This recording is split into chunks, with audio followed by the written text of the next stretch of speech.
Notice when there's a sudden sense of pressure inside of you, like something needs to happen right now or it's going to be too late. That speed, that internal sense of urgency is not your wisdom speaking. It's your nervous system reacting, and it's wise. It's a signal. The Latin root for breathe is spirare, which also gives us words like inspire and spirit, respiration, and aspire. To breathe is to be alive, to be moved, to be filled with energy or spirit.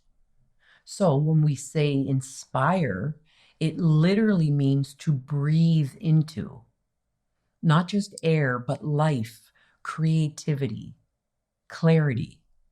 And there's something beautiful in this. Your breath isn't just keeping you alive.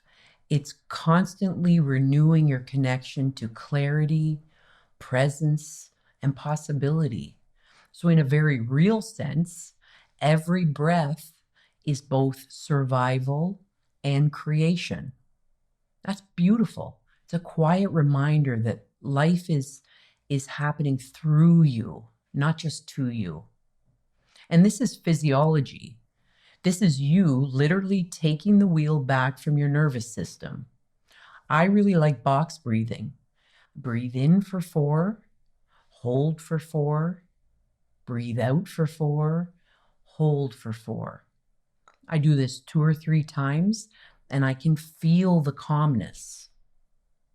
What happens in those breaths is very real. Your heart rate begins to slow. The cortisol that's been flooding your system starts to ease. Our prefrontal cortex, the part of your brain responsible for perspective and judgment and wisdom, starts to come back online. And we move from reactive to receptive, from defensive to present. And here's what I want you to notice after you give that a try is the urgency doesn't feel quite so urgent anymore. And that's really where good conversations begin. That's where we can resolve our problems. We can hear one another. We can listen to one another. We can be with one another. Breathing is a return to yourself. It's that pause, that space. Maybe give it a try. What I've seen around the difference between reacting and responding, it's not just semantic. When you react, you're being moved by what's happening outside of you. The other person's tone or their words, the story in your head about what they mean.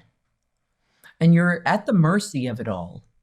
When you respond from a place of clarity, from a settled nervous system, from a mind that isn't racing, you're coming from inside out. You're not being controlled by what's going on. You're just present to it. And from this place, you have access to things you simply don't have when you're in reaction mode. You have access to compassion for yourself and for the other person.